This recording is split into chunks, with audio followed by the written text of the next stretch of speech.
স্বাধীন বাংলাদেশে ওই দেয়ালে দেয়ালে অনেক জায়গায় দেখতে পাচ্ছেন না, ক্যালিগ্রাফি, গ্রাফিতি এগুলো আঁকছে, কেউ বাংলায়, কেউ ইংলিশে, বিভিন্ন ভাষায়। ভালো উদ্যোগ, যে কোনো জিনিসকে স্মরণীয় রাখার একটা উদ্যোগ। আমরা পারি নাই, আমরা ব্যর্থ ক্ষেত্রে। 2013-তে আমাদের কত ভাই মারা গেল, শহীদ আবু সাইদের নামে চত্বর হলো, আমরা কারো নামে চত্বর বানাতে পারি নাই। তাহমিদের নামে আজকে নরসিংদী থেকে আসার পথে দেখেছি চত্বর হয়েছে, আমরা কারো নামে চত্বর বানাতে পারি নাই। মুগ্ধর নামেও হয়তো অনেক কিছু হবে, আমাদের ব্যর্থতা, আমরা কারো নামে কিছু বানাতে পারি নাই। কিছু ছেলে আগ্রহী হয়ে তারাও গেল, তারাও গিয়ে দেয়ালে আরবি গ্রাফিতি লিখতে শুরু করলো। মাদ্রাসার ছেলে আরবিতে গ্রাফিতি লিখছে। আরবি মানেই কিন্তু কোরআনের আয়াত না, আরবি মানেই কিন্তু হাদিস না। আরবি একটা ভাষা, সেই ভাষায় উপদেশ আছে, সেই ভাষায় অমূল্য বাক্য আছে।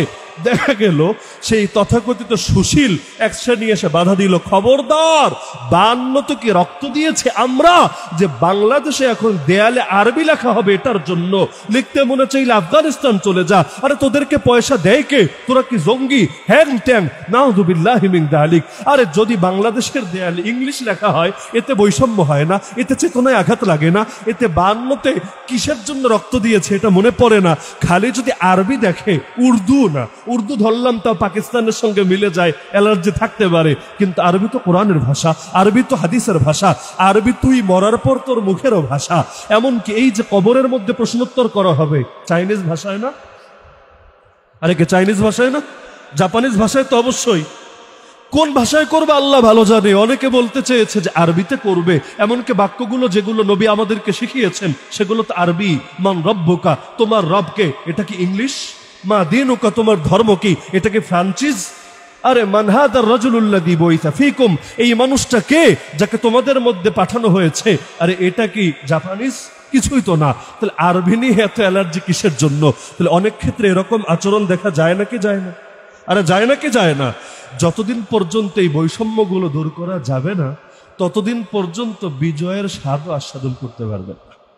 মাঝে মধ্যে ভয় লাগে আর কি, আশঙ্কা। বাস্তবতা কি হবে আল্লাহ ভালো জানে। যে এক মুক্তিযোদ্ধার নাতিপতির কোটা দূর করতে গিয়ে রাজাকার, স্বৈরাচার সেই স্লোগান দিয়ে দিয়ে গোটা দেশের চিত্র বদলে গেল। মাঝে মধ্যে যে ধরনের আচরণ দেখি ভয় লাগে আর কি, যে দুদিন পর না জানি আবার সমন্বয়ক কোঠা, আন্দোলনকারী কোঠা, এই নামে নতুন কোনো কোঠার চালু হয়ে যায়। কারণ অনেকে হয়তো দেখেছেন কওমি মাদ্রাসা শিক্ষা বোর্ডে গিয়ে 1 লোক মাস্তানি পর্যন্ত করেছে। এত বড় বড় আলেম যাদের সামনে গিয়ে দাঁড়ালেও আমাদের ভয় লাগে, কথা বলা পরের কথা।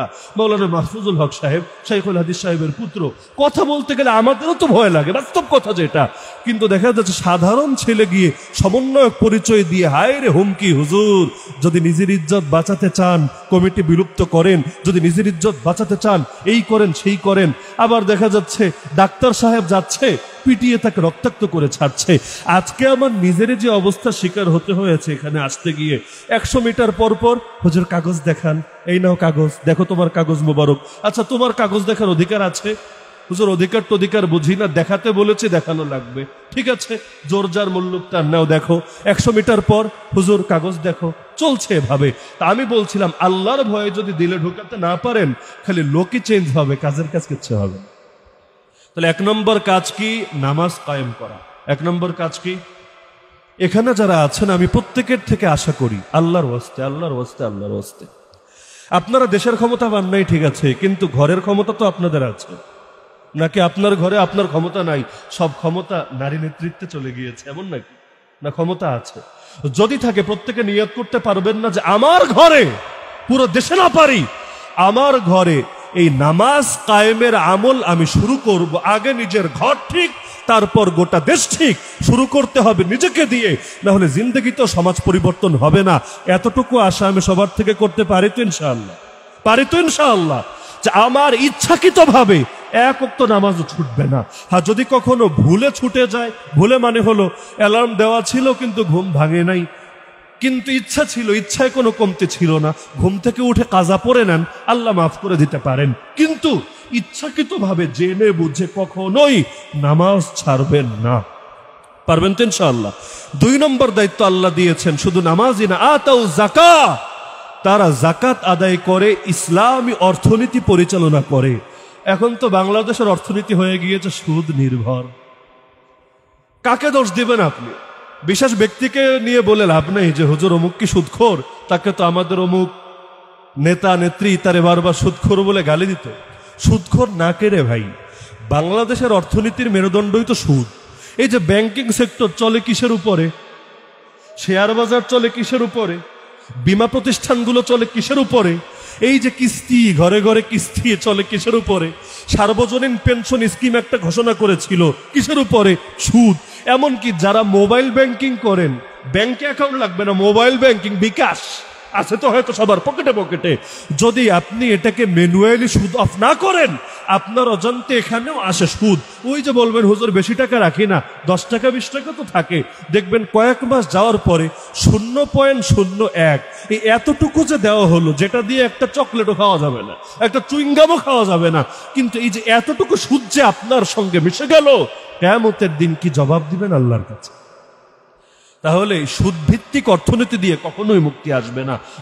যে দলই ক্ষমতায় আসুক, যে দলই ক্ষমতা থেকে যাক, সুদ মানেই জুলুম, সুদ মানেই আল্লাহর বিরুদ্ধে যুদ্ধ।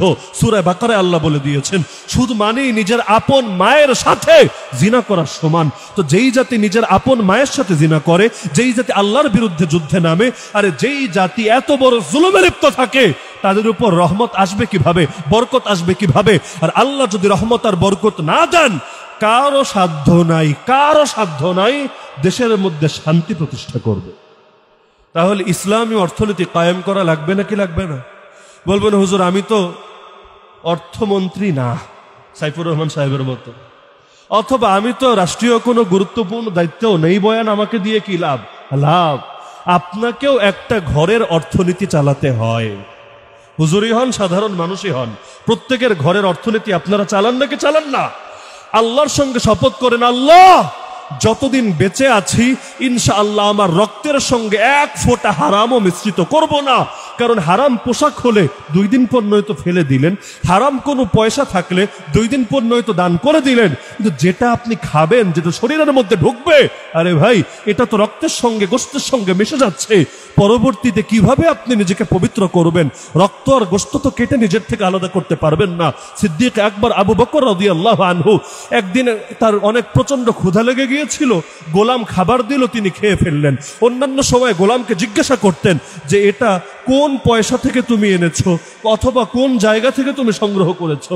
সেদিন ক্ষুধার চাপ বেশি ছিল, জিজ্ঞাসা করতে পারেন নাই, খেয়ে ফেলেছেন। খাওয়ার পর গোলামকে জিজ্ঞাসা করলেন, গোলাম জবাব দিল। তার জবাবের খোলাসা এটা দাঁড়ায় যে এটা হারাম না, তবে সন্দেহপূর্ণ, মানে এর মধ্যে একটু সংশয় আছে, সন্দেহ আছে।